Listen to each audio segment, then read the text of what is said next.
Welcome to my channel दोस्तों, आप सभी लोगों का स्वागत है आपका अपना यूट्यूब चैनल मैं एग्जाम पॉइंट में।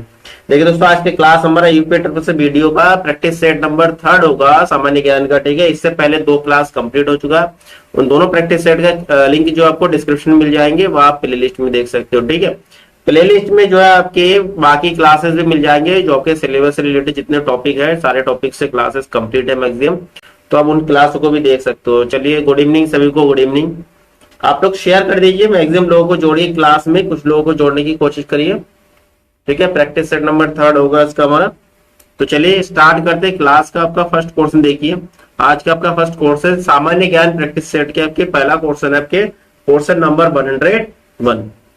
क्या कह रहा है? सिंधु घाटी सभ्यता को आर्यों से पूर्व का माना जाने का महत्वपूर्ण कारक है।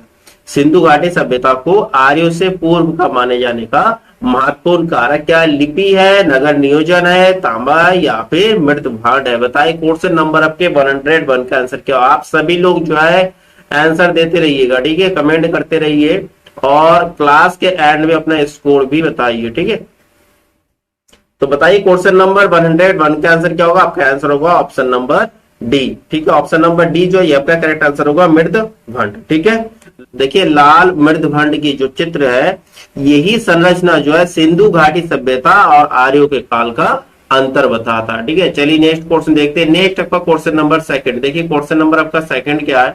क्वेश्चन नंबर आपका 2 है, गौतम बुद्ध का जन्म किसके द्वारा अंकित जाता है? पीपल वृक्ष, बौद्ध मठ, अशोक मौर्य का रूमीन देह स्तंभ, या फिर मूर्ति? ठीक है, आपका क्वेश्चन है गौतम बुद्ध का जन्म स्थान किसके द्वारा अंकित किया जाता है? ठीक है, गौतम बुद्ध जी का जन्म स्थान किसके द्वारा अंकित किया जाता है? तो आपका आंसर होगा option number C. Option number C, Ashok Maurya का रूमीन देह। रूमीन देह, ठीक है, रूमीन देव से जो है प्राप्त हुआ था अशोक के स्तंभ लेख में बुद्ध के जन्म स्थान का वर्णन। ठीक है, कहा हुआ था बुद्ध जी का जन्म? लुम्बिनी में। कहा हुआ था? लुम्बिनी में हुआ था। ठीक है, चलिए नेक्स्ट क्वेश्चन देखते हैं। नेक्स्ट आपका क्वेश्चन नंबर 103 नंबर 103। हस्तलिपियों के मूल संस्थापक और कौटिल्य के अर्थशास्त्र के संपादक श्रीकांत शास्त्री जी है, श्रीनिवास अयंगर जी है, आर सामा शास्त्री, या विलियम जोन्स? आपको बताना है हस्तलिपियों के मूल संस्थापक, हस्तलिपियों के मूल संस्थापक और कौटिल्य के अर्थशास्त्र। अर्थशास्त्र किसने लिखा? कौटिल्य ने लिखा, यानी कि चाणक्य ने। तो इसके संपादक कौन थे? तो आपका आंसर होगा आर सामा शास्त्री। ठीक है, ऑप्शन नंबर सी जो है ये आपका करेक्ट आंसर होगा क्वेश्चन नंबर 103 का। देखिए पहले जो है तार के पत्तों पर लिखी जो संस्कृत के हस्तलिपियों को, इन सभी को इकट्ठा करके, ठीक है, नष्ट होने से बचाने के लिए सामा शास्त्री ने जो है एक संरक्षण लाइब्रेरी की स्थापना किया था। ठीक है, और इन्होंने ही इन बुकों का प्रकाशन करवाया था। ठीक है, कौन करवाए थे? आर सामा शास्त्री। ठीक है, चलिए नेक्स्ट क्वेश्चन देखते हैं। नेक्स्ट आपका क्वेश्चन नंबर 104, क्वेश्चन नंबर 104। बताइए क्वेश्चन नंबर 104 का आंसर क्या होगा? निम्नलिखित में से आदित्य वेदांत के अनुसार किसके द्वारा मुक्ति प्राप्त की जा सकती है? किसके अनुसार? आदित्य वेदांत के अनुसार जो है किसके द्वारा मुक्ति प्राप्त की जा सकती है? तो आपका आंसर होगा ज्ञान। क्या होगा? ज्ञान। ऑप्शन नंबर फर्स्ट जो है आपका करेक्ट आंसर होगा क्वेश्चन नंबर 104 का। आदित्य वेदांत के अनुसार जो है ज्ञान का मार्ग ही मुक्ति का साधन है, और ज्ञान के माध्यम से ही मनुष्य मुक्ति प्राप्त करने में सक्षम हो सकता है। ठीक है, किसके अनुसार? आदित्य वेदांत के अनुसार। चलिए नेक्स्ट क्वेश्चन देखते हैं। नेक्स्ट आपका क्वेश्चन नंबर 105। भारत में तुगलक वंश के बाद कौन सा वंश शासन में आता है? गुप्त वंश, खिलजी वंश, मुगल वंश, या सैयद वंश? तो आपका आंसर क्या होगा? भारत में तुगलक वंश के बाद कौन सा वंश शासन में आता है? आपका क्वेश्चन है 105 नंबर। देखिए तो आपका इसमें आंसर क्या होगा? आंसर होगा ऑप्शन नंबर डी, सैयद वंश। कौन सा वंश? सैयद वंश। ऑप्शन नंबर डी जो है ये आपका करेक्ट आंसर होगा। ठीक है, सैयद वंश का आरंभ जो है तुगलक वंश के समाप्ति से होता है। ठीक है, तुगलक वंश के समाप्ति से होता है। और सन 1414 में जो है खिज्र खान, किसके द्वारा? खिज्र खान के द्वारा सैयद वंश का स्थापना किया जाता है। और इसके बाद 1451 में, कितने? 1451 में अलाउद्दीन आलम शाह, आलम शाह ने आलम शाह ने अपनी सत्ता बहलोल लोदी को हस्तांतरित करता है। किसको? बहलोल लोदी, और जिससे लोदी वंश का शुरुआत होता है। ठीक है, क्लियर है। चलिए नेक्स्ट क्वेश्चन देखते हैं। नेक्स्ट आपका क्वेश्चन नंबर 106 नंबर क्वेश्चन। बताइए क्वेश्चन नंबर 106 का आंसर क्या होगा? क्वेश्चन नंबर 106 क्या है? अंग्रेजों ने सूरत में अपनी कब पहली फैक्ट्री किसके अनुमति से स्थापित की थी? ठीक है, अंग्रेजों ने अपना पहली फैक्ट्री सूरत में, कहां पर फैक्ट्री स्थापित किया था? सूरत में। कहां पर? सूरत में। अंग्रेजों ने कब? 1613 में। ठीक है, ईस्ट इंडिया कंपनी के द्वारा। अकबर की अनुमति से, जहांगीर की अनुमति से, या फिर शाहजहां या फिर औरंगजेब? तो आपको पता होगा ये जहांगीर के अनुमति से सूरत में अंग्रेजों द्वारा सर्वप्रथम फैक्ट्री स्थापित किया गया था 1613 ईस्वी में। ठीक है, और जहांगीर के दरबार में जो अंग्रेजों ने किसको भेजा था? हॉकिंस को भेजा था फैक्ट्री स्थापित करने की अनुमति के लिए। ठीक है, चलिए नेक्स्ट क्वेश्चन देखते हैं। नेक्स्ट क्वेश्चन आपके 107 नंबर, यानी कि क्वेश्चन नंबर 7। बताइए क्वेश्चन नंबर 107 का आंसर क्या होगा? पानीपत के तीसरे युद्ध में निम्न में से किसने मराठों को हराया था? ठीक है, पानीपत का तीसरा युद्ध कब होता है? 1761 में। 1761, 24 जनवरी 1761 में, 1761 में हुआ था। मराठा और अफगानों के बीच हुआ था। ठीक, अफगानों के अहमद शाह अब्दाली की बीच हुआ था। ठीक है, जिसमें जो है अफगानों की विजय होती है। क्वेश्चन नंबर 107 का आपका आंसर हो गया ऑप्शन नंबर ए। अफगानों से पानीपत का तीसरा युद्ध होता मराठा और अफगानों के बीच। ठीक है, अहमद शाह अब्दाली। चलिए नेक्स्ट क्वेश्चन देखते हैं। आपका नेक्स्ट आपका क्वेश्चन होगा 108 नंबर। क्वेश्चन नंबर 108 आपका क्या है? निम्नलिखित में से कौन जो है कैबिनेट मिशन का सदस्य नहीं था? कैबिनेट मिशन का सदस्य नहीं था आपसे पूछा है। सर स्टेफोर्ड क्रिप्स बिल्कुल थे। ठीक है, सर स्टेफोर्ड क्रिप्स जो है कैबिनेट मिशन के सदस्य थे। और एबी अलेक्जेंडर ए भी थे। 35 लॉर्ड्स ए भी थे। और नहीं थे रेडक्लिफ। ठीक है, रेडक्लिफ नहीं थे कैबिनेट मिशन के सदस्य। ठीक है, रेडक्लिफ जो जिनके नाम पे पाकिस्तान और भारत के बीच में जो सीमा लाइन है। ठीक है, रेडक्लिफ। चलिए नेक्स्ट क्वेश्चन देखते हैं। नेक्स्ट क्वेश्चन आपका 109 नंबर। Question number 109। अजीमुल्ला खां सलाहकार थे किसके? नाना साहब के, तत्ता टोपे के, रानी लक्ष्मीबाई के, या कुंवर सिंह के? अजीमुल्ला खान जो है किसके सलाहकार थे? तो आपका आंसर होगा ऑप्शन नंबर ए, नाना साहब। ठीक है, और इनके सेनापति कौन थे? तत्ता टोपे। सेनापति कौन थे? तत्ता टोपे। ठीक, चलिए नेक्स्ट क्वेश्चन देखते हैं। नेक्स्ट आपका question number 110 number. Question number 110। निम्नलिखित में से कौन गदर पार्टी का पहला सभापति है? पहला सभापति किस पार्टी का? गदर पार्टी का। लाला हरदयाल, सोहन सिंह भाकना, केसर सिंह, या पंडित काशीराम? बताइए क्वेश्चन नंबर 110 का आंसर क्या होगा?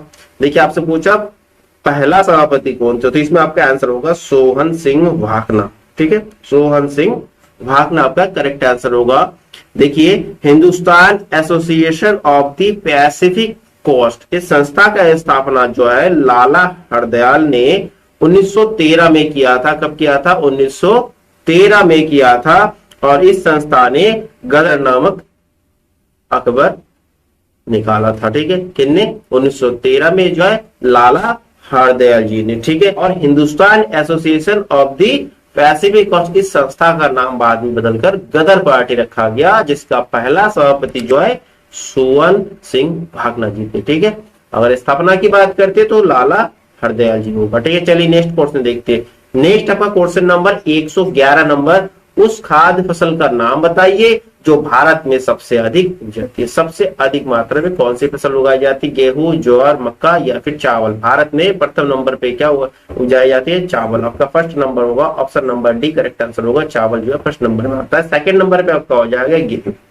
भारत में सर्वाधिक चावल उगाई जाती है। ठीक है, उसके बाद में सेकंड नंबर आपके गेहूं का आता है, थर्ड आपका मक्के का, और फोर्थ आपका जौ का पोजीशन है। ठीक है, चलिए नेक्स्ट क्वेश्चन देखते हैं। नेक्स्ट आपका क्वेश्चन नंबर 112 नंबर। क्वेश्चन 112 देखिए, सूची वन में राष्ट्रीय वन यानी कि वन्य जीव अभयारण्य है, और सूची सेकंड में जो उसके समीपवर्ती नगर है।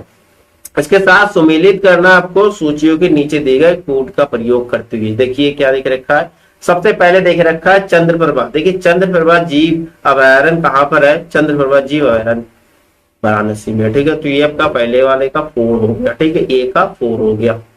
उसके बाद करेरा, करेरा भाई झांसी में ही है, इसका ठीक है 2 ही होगा। जयसमंद, जयसमंद कहाँ पर है, जयसमंद जो उदयपुर है, आपका यहाँ पर होगा 5, ठीक है। अब नाहरगढ़, नाहरगढ़ आपके जयपुर, ठीक है, और ये एक्स्ट्रा देके रखा है, ठीक है, कंफ्यूजन के लिए देके रखा है। देखिए आपका कोड क्या बन गया, 4251, देखिए 4251, 4251, ऑप्शन नंबर सी आपका करेक्ट आंसर होगा 4251।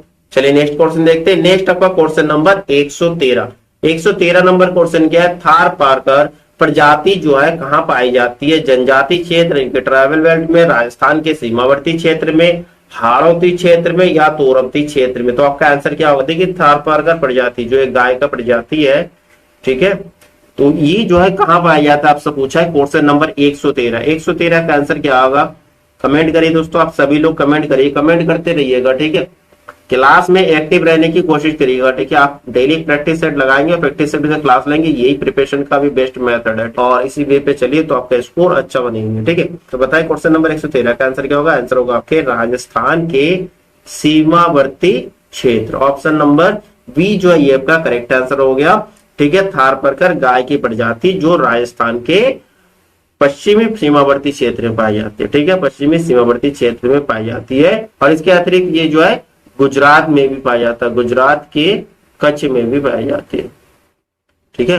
और थारपारकर जो गाय की प्रजाति है अच्छे नस्ल के प्रजाति माने जाते हैं, अच्छे नस्ल के, ठीक है।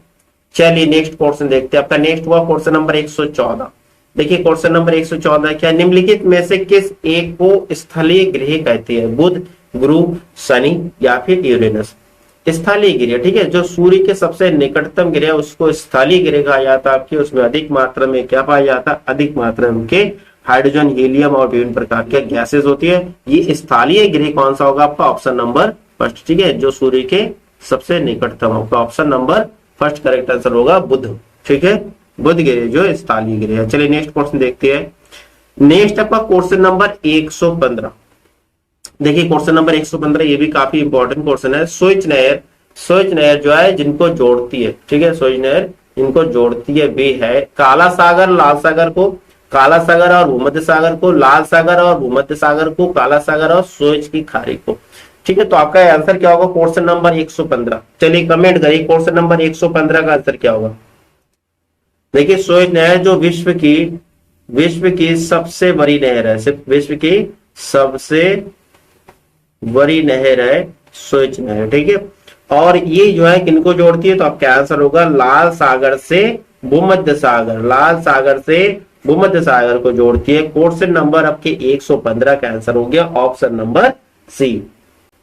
देखिए एशिया तथा यूरोप के जो समुद्री दूरी है इसको कम करने के उद्देश्य से जो है स्वेज नहर का निर्माण किया गया था। एशिया और यूरोप के समुद्री दूरी को कम करने के लिए स्वेज नहर का निर्माण किया गया था, ठीक है, क्लियर है। चलिए नेक्स्ट क्वेश्चन देखते हैं। नेक्स्ट आपका क्वेश्चन नंबर 116 नंबर क्वेश्चन। देखिए 116 नंबर क्वेश्चन आपका क्या है। क्वेश्चन नंबर 116 निम्नलिखित में से कौन एक राजकोषीय नीति का भाग है। राजकोषीय नीति का भाग है उत्पादन नीति, कर नीति, विदेश नीति या ब्याज दर नीति। तो आपका क्वेश्चन नंबर 116 का आंसर क्या होगा। राजकोषीय नीति जिसमें टैक्स यानी कि कर और किसके उसके एक्सपेंस व्यय की बात करते हैं, टैक्स और व्यय से, ठीक है, डेवलपमेंट के लिए टैक्स और व्यय का जो सार्वजनिक उपयोग होता है उसी को राजकोषीय नीति कहेंगे, जिसमें कर नीति उसका एक भाग है, ठीक है। कर नीति जो है राजकोषीय नीति का एक भाग है। चलिए नेक्स्ट क्वेश्चन देखते हैं। नेक्स्ट आपका क्वेश्चन नंबर 117। क्वेश्चन नंबर 117 क्या है। किस पंचवर्षीय योजना में जो है आर्थिक विकास की दर सर्वाधिक थी। क्या है, किस पंचवर्षीय योजना में आर्थिक विकास की दर सर्वाधिक थी।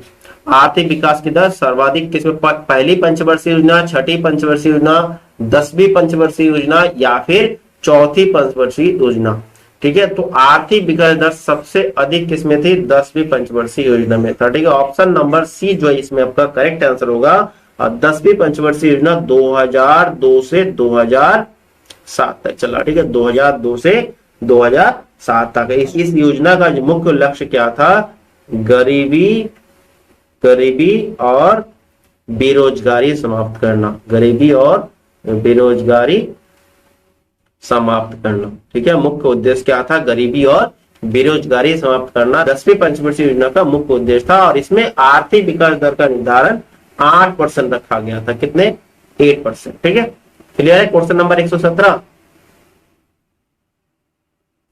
ओके, चलिए नेक्स्ट क्वेश्चन देखते हैं। नेक्स्ट आपका क्वेश्चन नंबर 118। क्वेश्चन नंबर 118 क्या, देखिए, बजट के हिसाब किताब की जांच भारतीय संसद किसके द्वारा करती है? बजट के हिसाब किताब की जांच जो है भारतीय संसद किसके द्वारा करती है? आकलन समिति के द्वारा, सार्वजनिक लेखा समिति के द्वारा, विशेष अधिकार समिति के द्वारा, या हिसाब किताब जांच समीक्षा समिति के द्वारा? बताइए क्वेश्चन नंबर 118 का आंसर क्या होगा। बहुत अच्छा क्वेश्चन है। देखिए, बजट के हिसाब किताब की जांच जो है भारतीय संसद जो है सार्वजनिक लेखा समिति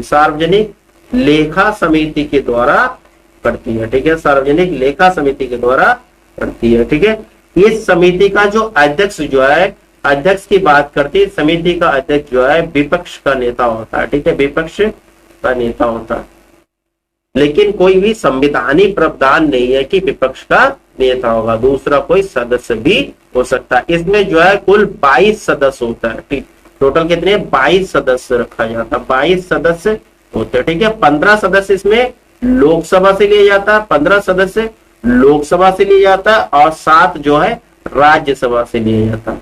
ठीक है, जो बजट के हिसाब किताब की जांच करते हैं। चलिए नेक्स्ट क्वेश्चन देखते हैं। नेक्स्ट आपका क्वेश्चन नंबर 119। क्वेश्चन नंबर 119 क्या है? 119 नंबर क्वेश्चन, सरकारी व्यय को नियंत्रित करने का प्राधिकारी है भारतीय रिजर्व बैंक, योजना आयोग, वित्त मंत्रालय या वित्त आयोग? बताइए क्वेश्चन नंबर 119 के आंसर क्या होता है। देखिए, अगर क्लास अच्छा लगे तो आप सभी लोग लाइक और शेयर करना ना भूलिए, अपने दोस्तों को शेयर कर दीजिए और लाइक ठोक दीजिए फटाफट। क्वेश्चन नंबर 119 का आंसर क्या होगा? क्वेश्चन नंबर 119 का आंसर होगा आपके वित्त मंत्रालय। ठीक है, सरकारी व्यय को नियंत्रित करने का प्राधिकारी वित्त मंत्रालय होता है। ठीक है, चलिए नेक्स्ट क्वेश्चन देखते हैं। नेक्स्ट आपका क्वेश्चन नंबर 120। क्वेश्चन नंबर 120 क्या, जब दो वस्तुएं पूर्ण रूप से परस्पर विनिमय है तो वे पूर्ण स्थानापन्न, पूर्णता पूरक, गिफन वस्तु या फिर बेवलेन वस्तु है। तो आपके क्या होगा? देखिए, पूर्ण रूप से पारस्परिक विनिमय हो गया तो उसको पूर्णता स्थानापन्न कहेंगे, स्थानापन्न। ठीक है, आपका ऑप्शन जो है फर्स्ट करेक्ट होगा क्वेश्चन नंबर 120, क्योंकि जब दो वस्तुएं आपस में संबंधित होता है और एक वस्तु की जब कीमत में कोई भी परिवर्तन होता है तो उसका प्रभाव उसके मांग पर पड़ता है ना। चलिए नेक्स्ट क्वेश्चन देखते हैं। नेक्स्ट आपका क्वेश्चन नंबर 121। क्वेश्चन नंबर 121 आपका क्या है? भारत के संविधान में सम्मिलित समवर्ती सूची किस देश की देन है? सोवियत संघ, ऑस्ट्रेलिया, इटली या फिर कनाडा? बताइए क्वेश्चन नंबर 121 का आंसर क्या होगा। बहुत अच्छा क्वेश्चन है भी। देखिए, भारत के संविधान में समवर्ती सूची को कहां से लिया गया? ऑस्ट्रेलिया से लिया गया। क्वेश्चन नंबर 121 का आंसर हो गया option number B. Option number B जो आपका करेक्ट आंसर है। इस सूची में जो है ऐसे विषय शामिल किया जाता है जिन पर केंद्र एवं राज्य दोनों को कानून बनाने का अधिकार होता है। ठीक है, समवर्ती सूची में राज्य एवं केंद्र दोनों को कानून बनाने का अधिकार होता है, लेकिन अगर टकराव की स्थिति आए तो केंद्र द्वारा निर्मित जो कानून होता है उसी को माना जाएगा। ठीक है, और भारतीय संविधान की जो है 7वीं अनुसूची, कितने नंबर पे? 7वीं अनुसूची में जो है समवर्ती सूची का वर्णन है। ठीक है, क्लियर है। चलिए नेक्स्ट देखते हैं। नेक्स्ट आपका क्वेश्चन नंबर 122। क्वेश्चन नंबर 122 आपका क्या है? हमारे संविधान की प्रस्तावना में उल्लेख नहीं है। किसका उल्लेख नहीं है आपसे पूछा। ठीक है, न्याय का, वृत्तत्व का या फिर प्रतिष्ठा की समानता का या वयस्क मताधिकार? देखिए, आपसे पूछा प्रस्तावना में उल्लेखित नहीं है। न्याय का तो है, वृत्तत्व का है, प्रतिष्ठा की समानता के भी है, वयस्क मताधिकारी का उल्लेख नहीं है। किसमें? प्रस्तावना में नहीं है। ठीक है, और जो है भारतीय संविधान के अनुच्छेद 326, कितने नंबर पे? 326, ध्यान रखिएगा कितने? 326 में वयस्क मताधिकार का वर्णन किया गया। किसमें? अनुच्छेद 326 में, भी ध्यान रखिएगा। चलिए नेक्स्ट क्वेश्चन देखते हैं। नेक्स्ट आपका क्वेश्चन नंबर 123। क्वेश्चन नंबर 123 के आपके मूल अधिकार भारतीय संविधान के किस भाग में स्थापित है? केवल 5, केवल 4, केवल 2 या फिर केवल 3? मूल अधिकार भारतीय संविधान के किस भाग में स्थापित आपको क्वेश्चन है। क्वेश्चन नंबर 123 का आपका आंसर क्या होगा? संविधान के भाग 3। किसमें होगा? संविधान के भाग 3 में जो है मूल अधिकार वर्णित है अनुच्छेद कितने, अनुच्छेद 12 से 35, ध्यान रखिएगा 12 से 35 के अंतर्गत। ठीक है, ठीक है। इसको जो है क्या कहा जाता है, मैग्ना कार्टा, भारत का मैग्ना कार्टा भी कहा जाता है। ठीक है, चलिए नेक्स्ट क्वेश्चन देखते हैं। नेक्स्ट आपका question number 124 number question, Bharat के संविधान में शामिल राजनीति के निर्देशक सिद्धांतों की अवधारणा किसके संविधान से ली गई है। ठीक है, मतलब किस देश के संविधान से ली गई है, ऑस्ट्रेलिया, यूएसए, कनाडा या आयरलैंड। ये भी आपके बहुत इंपॉर्टेंट क्वेश्चन है। बताइए क्वेश्चन नंबर 124 के आंसर आपका क्या हो रहा है, 124 के आंसर बता दीजिए।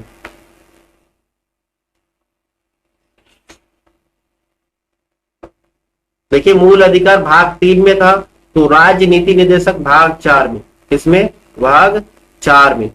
और जो मूल अधिकार अनुच्छेद 4 से आपके कितना था, 35 था, और राजनीति निर्देशक अनुच्छेद आपके 36 से स्टार्ट होता है, ध्यान रखिएगा 36 से जो है आपके 51 तक होता है। ठीक है, नेक्स्ट पर आवे 36 से 51 में राजनीति निर्देशक तत्व वर्णित है भाग 4 अनुच्छेद 36 से 51 में, जो आयरलैंड से लिया गया। किस देश से लिया गया, आयरलैंड से लिया गया था। ठीक है, ऑप्शन नंबर डी जो है आपका करेक्ट आंसर है।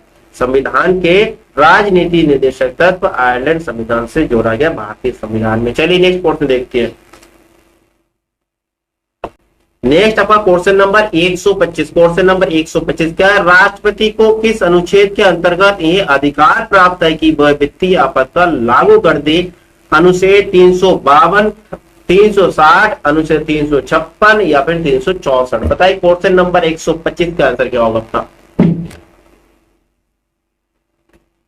देखिए भारत के संविधान में 3 प्रकार के आपातकाल, कितने प्रकार के, 3 प्रकार के आपातकाल का उल्लेख है, जिसमें अगर वित्तीय आपातकाल की बात करें तो 360 में है। किसमें, 360, ध्यान रखिएगा 360 में वित्तीय आपातकाल वर्णित था, जो राष्ट्रपति को शक्तियां, लेकिन अभी तक भारत में एक बार भी वित्तीय आपातकाल लागू नहीं हुआ। ये भी एक क्वेश्चन बनता है कि भारत में कितने बार वित्तीय आपातकाल लागू हुआ, तो आपका आंसर होगा 0 या एक बार भी नहीं।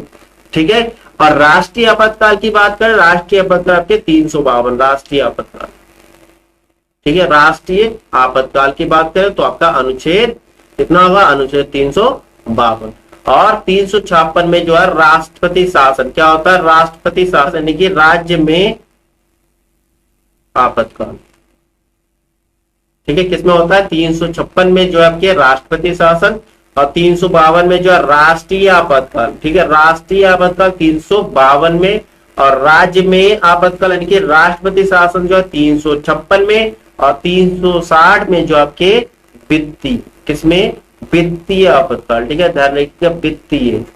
ठीक है, ये काफी इंपॉर्टेंट क्वेश्चन है, ध्यान रखिएगा। चलिए नेक्स्ट क्वेश्चन देखते हैं। नेक्स्ट आपका क्वेश्चन 126 नंबर, क्वेश्चन नंबर 126 का होगा, एक समान गति वाला पिंड, एक समान गति वाला पिंड त्वरित नहीं होता है, त्वरित हो सकता है, हमेशा त्वरित होता है, यह एक समान वेग होता है। देखिए आपके एक्सीलरेशन की बात किया तो एक समान गति जब होता तो त्वरित नहीं होता, क्योंकि वेग परिवर्तन के दर को ही हम क्या कहते हैं, त्वरण कहते हैं। तो इसमें आपका क्या होगा, त्वरित नहीं होगा, क्योंकि एक समान वेग है ना, इसमें परिवर्तन ही नहीं और एक समान वेग में त्वरित नहीं होगा। आपके 126 नंबर के आंसर होंगे ऑप्शन नंबर फर्स्ट। क्लियर है, चलिए नेक्स्ट क्वेश्चन देखते हैं।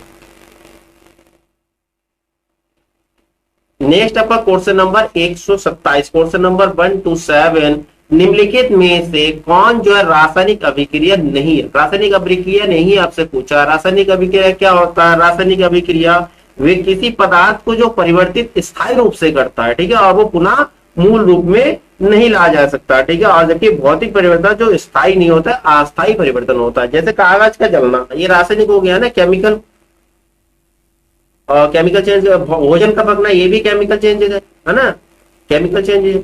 उसके बाद पानी का भाप में बदलना, ठीक है, पानी का भाप में बदलना और उसको फिर से हम पानी में बदल सकते हैं, यानी कि ये तो आपके क्या होगा, फिजिकल हो गया, यानी कि आपका ये हो गया भौतिक परिवर्तन, ये आपका भौतिक परिवर्तन।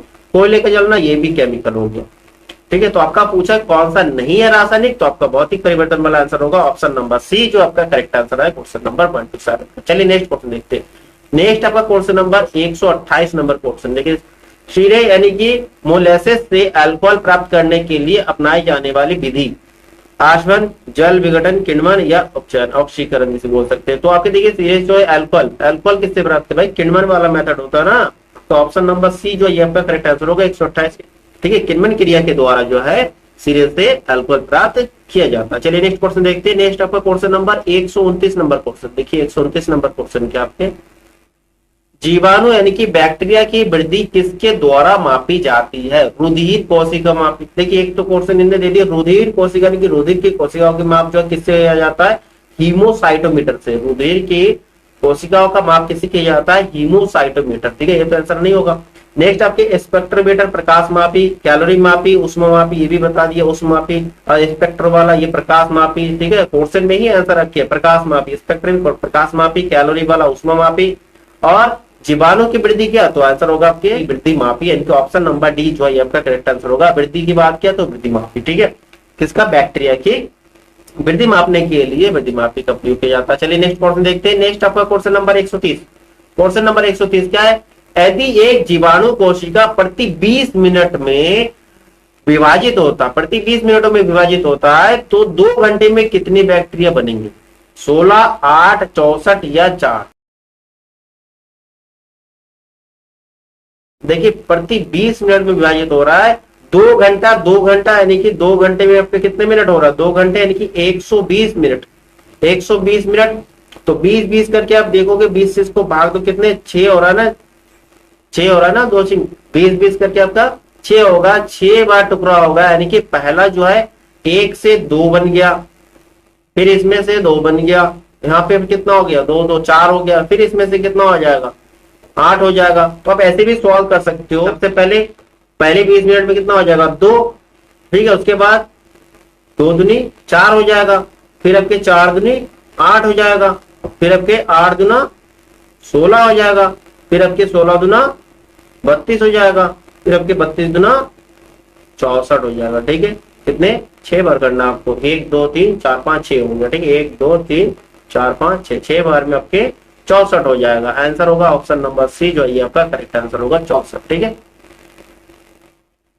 चलिए नेक्स्ट क्वेश्चन देखते हैं। नेक्स्ट आपका क्वेश्चन नंबर 138 नंबर क्वेश्चन। ठीक है, और बाकी करंट अफेयर्स की क्लास आपके अलग से, वो क्लास भी अटेंड करते रहिएगा। उत्तर प्रदेश में पशुपालन विभाग की स्थापना कब की गई, बहुत अच्छा क्वेश्चन है। उत्तर प्रदेश में जो है पशुपालन विभाग की स्थापना कब की गई, 1942 में, 1954 में, 1944 में या 1956 में। देखिए अच्छा क्वेश्चन है, बताइए क्वेश्चन नंबर 138 का आंसर क्या होगा। उत्तर प्रदेश में पशुपालन विभाग की स्थापना जो है ये 1944 में किया गया, 1944 में किया गया। ध्यान रखिएगा, क्वेश्चन नंबर 138 जो उत्तर प्रदेश में पशुपालन विभाग की स्थापना 1944 में की गई। नेक्स्ट क्वेश्चन आपका 139 नंबर, बाण सागर परियोजना किस राज्य में है, उड़ीसा व मध्य प्रदेश, पश्चिम बंगाल व झारखंड, बिहार व उत्तर प्रदेश, तमिलनाडु व केरल। देखिए आपको सिंपल सी, अगर आप उत्तर प्रदेश के पेपर दे तो इससे भी ध्यान रख सकते हो। अगर आपको तुक्का लगाना है ध्यान रख सकते हो कि उत्तर प्रदेश का पेपर दे रहे भाई, उत्तर प्रदेश से रिलेटेड एक ही ऑप्शन है, बिहार और उत्तर प्रदेश। ठीक है, बाणसागर सागर परियोजना जो है बिहार और उत्तर प्रदेश राज्य में है। ठीक है, चलिए नेक्स्ट क्वेश्चन देखते हैं। नेक्स्ट आपका question number 140 number question. Question number 140 क्या है, रिहान बांध जो है परियोजना से किस राज्यों की सिंचाई होती है। रिहान बांध का परियोजना जो है किस राज्यों के सिंचाई के लिए प्रयोग किया जाता है, उत्तर प्रदेश और बिहार, ओडिशा, पश्चिम बंगाल, गुजरात और महाराष्ट्र, केरल और कर्नाटक। बताइए क्वेश्चन नंबर 140 का आंसर क्या होगा। इसमें भी उत्तर प्रदेश, अब देखो ऑप्शन नंबर फर्स्ट में, तो आपका आंसर होगा option number first, Uttar Pradesh और बिहार में और रिहान बांध परियोजना से राज्य की सिंचाई होती है। ठीक है, क्वेश्चन नंबर 140 का आंसर होगा ऑप्शन नंबर 1। देखिए नेक्स्ट क्वेश्चन देखते हैं। नेक्स्ट क्वेश्चन आपका 141 नंबर। क्वेश्चन नंबर 141 क्या है, देश की सबसे लंबी सड़क राजमार्ग संख्या 7। ठीक है, नेशनल हाईवे कितना है, नेशनल हाईवे की बात करें, नेशनल हाईवे 7 की बात करें, नेशनल हाईवे 7 उत्तर प्रदेश के किस नगर से शुरू होती है, वाराणसी, इलाहाबाद, लखनऊ या आगरा। तो आपका आंसर होगा वाराणसी, ऑप्शन नंबर फर्स्ट जो है करेक्ट आंसर होगा क्वेश्चन नंबर 141 का 141 का। नेक्स्ट क्वेश्चन देखते हैं। नेक्स्ट आपको क्वेश्चन नंबर 142, प्रदेश में भारतीय रेलवे के किस जोन का सर्वाधिक विस्तार है, उत्तर पूर्वी रेलवे, उत्तर रेलवे, मध्य रेलवे या पश्चिमी रेलवे। तो इसमें आपका आंसर क्या होगा, उत्तर प्रदेश में भारतीय रेलवे के किस जोन का सर्वाधिक विस्तार, सर्वाधिक विस्तार किसमें, उत्तर रेलवे जोन का, ठीक है। ऑप्शन नंबर बी जो है ये आपका करेक्ट आंसर है क्वेश्चन नंबर 142 का। चलिए नेक्स्ट क्वेश्चन देखते हैं।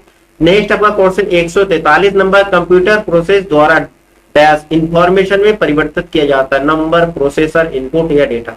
प्रोसेस द्वारा क्या नंबर इंफॉर्मेशन परिवर्तित करती है, प्रोसेस इंफॉर्मेशन, इनपुट नहीं, data information. Option number D आपका करेक्ट आंसर होगा, ठीक है।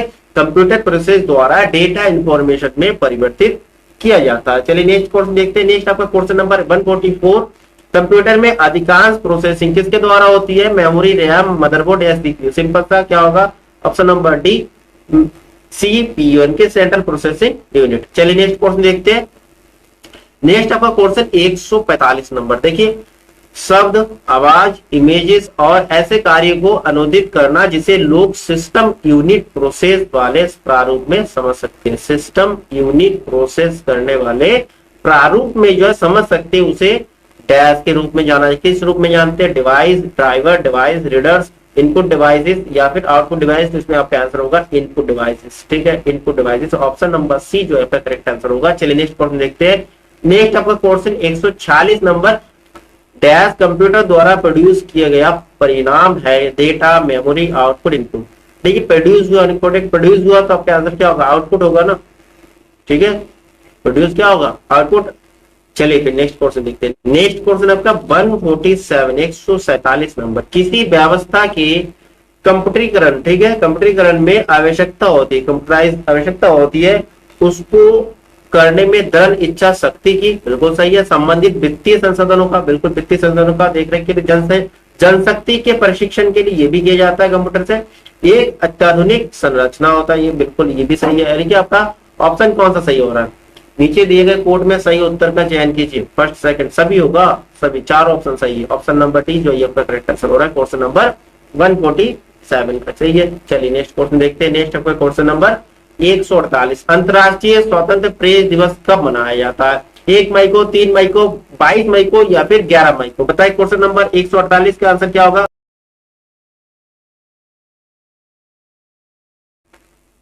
देखिए अंतरराष्ट्रीय स्वतंत्र प्रेस दिवस के रूप में जो है 3 मई को मनाया जाता है। 3 मई को जो है अंतरराष्ट्रीय स्वतंत्र प्रेस दिवस मनाया जाता है, जिसकी शुरुआत जो है 1991 में हुआ था। 1991 से यूनेस्को और संयुक्त राष्ट्र संघ के सूचना विभाग जो आपस में मिलकर करते, किसके द्वारा, यूनेस्को और संयुक्त राष्ट्र संघ से, ठीक है, संयुक्त राष्ट्र संघ, ठीक है। इनके जन सूचना विभाग जो है संयुक्त रूप से 1991 से 3 मई को अंतरराष्ट्रीय स्वतंत्र प्रेस दिवस के रूप में मनाने की घोषणा किया था। चलिए नेक्स्ट क्वेश्चन देखते हैं। नेक्स्ट आपका क्वेश्चन नंबर 149 नंबर, एस विजय लक्ष्मी जो है किस खेल से संबंधित है, बैडमिंटन, टेबल टेनिस, चेस या फिर हॉकी। तो इसमें आपका क्या आंसर होगा, विजय लक्ष्मी किस खेल से संबंधित है, एस विजय लक्ष्मी जो है चेस, ठीक है, जो भारत की प्रथम महिला ग्रैंड मास्टर है, ठीक है, एस विजय लक्ष्मी जो भारत के चेस खिलाड़ी है, ठीक है। क्वेश्चन नंबर 149 का आंसर हो गया ऑप्शन नंबर सी। चलिए नेक्स्ट क्वेश्चन देखते हैं। नेक्स्ट आपका क्वेश्चन नंबर 150 नंबर क्वेश्चन, बताइए इसके आंसर। विश्व पर्यावरण दिवस कब मनाया जाता है, ठीक है, विश्व पर्यावरण दिवस कब मनाया जाता है, ठीक है। ये क्वेश्चन काफी इंपॉर्टेंट है आपके, बहुत ज्यादा इंपॉर्टेंट है। 2 जून, 3 जून, 4 जून या फिर 5 जून, आप सभी लोगों को पता होगा क्या होगा, 5 जून। ऑप्शन नंबर डी जो ये आपका करेक्ट आंसर होगा। विश्व पर्यावरण दिवस प्रतिवर्ष 5 जून को मनाया जाता है, ठीक है, एनवायरमेंट डे, ठीक है दोस्तों। तो यहाँ पर आपके जो प्रैक्टिस सेट नंबर 3 जो कंप्लीट होता है, तो आप लोग अपना स्कोर शेयर कर सकते हो, अपना स्कोर शेयर करिए, आप लोगों का मार्क्स कितना बन रहा है आपके, ठीक है। और क्लास अगर अच्छा लगा तो दोस्तों लाइक और शेयर करना ना भूलिए, अपने दोस्तों को शेयर कर दीजिए, लाइक करना मत भूलिएगा, ठीक है। तो आप लोगों से फिर नेक्स्ट प्रैक्टिस सेट के साथ मिलते हैं कल की क्लास में, तब तक के लिए दोस्तों जय हिंद एंड थैंक यू दोस्तों।